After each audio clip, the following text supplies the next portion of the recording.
When you've got a stunning piece of beef just like this, you not only have to cook it well, but you've got to serve it with a really good sauce. So I'm going to show you my French Shallot Sauce.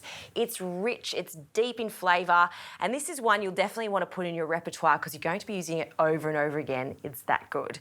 So the steak, I've brought it out of the fridge. You can see it's a thick piece of steak. I like to use Scotch Fillet, but this sauce works with any cut from fillet of beef to sirloin, even a rump steak is fantastic. So while that comes up to temperature, for the sauce, I've got my pot on a medium heat. I'll add a splash of olive oil along with some butter, just a small knob of butter, and we'll start to sweat off our shallots. Now these are French shallots that I've finely chopped. I've finely chopped them because I don't want big chunks in the final result. So finely chop them, and we want to release their sweetness. So we want to add them to the butter and the oil and just let them cook down for a bit. We'll just turn that up slightly. Okay, to this I'll add some garlic. Again, I've finely chopped the garlic, and I always like to give the French shallots a bit of a head start, then add the garlic so the garlic doesn't burn too much. So we'll cook that down, just give that a few minutes to soften and keep an eye on it. So the herb of choice is thyme. Thyme and steak, best friends, and I'm just going to pick all of the leaves off the stems. You want about 3 to 4 sprigs of thyme for this recipe. I wouldn't use rosemary for this because it can be a little bit overpowering. Thyme is just the absolute best. You could change it, however, to a bit of parsley, but I wouldn't add it right now. I'd add the parsley at the end just because it is more delicate than thyme. All right, we'll just gather that up, all our little leaves, and I'll just run a knife through it a few times just to cut it up finer. Okay, that can go in with our shallots and garlic. Let's give that a quick stir. Oh, and that just smells so good. So time for some tomato paste. The tomato paste is not only going to give our sauce a rich flavour, but it's also going to help thicken it. I do cook it off, just like I cook off the flour. So we'll add the flour. This is also going to help give us a thicker style sauce. So in with the flour and cook them both off. Now we're really starting to develop the flavours in this sauce. Once that's cooked off, it's almost like a roux here because we've added the flour. We can add the liquid. And I will turn the heat up because we want to evaporate some of the alcohol that we're adding now. So we start with some brandy. In that goes. And you'll see that come to the boil. Usually you would flambe this, but you don't always have to do that. As long as it's bubbling and evaporating, you are cooking off the alcohol. And it's just really taking shape now. Some red wine, a splash of red wine. And to tie everything together, you need some stock. I'm using a beef stock for this.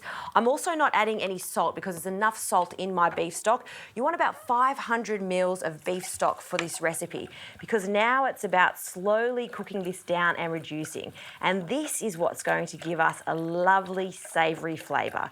So in with about 500 mils, you'll give that a stir. And right now you may think, oh, it looks so watery. Patience. We're going to cook this down. Once it's reduced by about half, then we can start cooking the steak. And for the steak, I don't add any pepper on it whatsoever, just a little bit of olive oil, salt, and I'm going to cook this one for about 2 to 3 minutes on each side. I like mine to be medium rare to rare.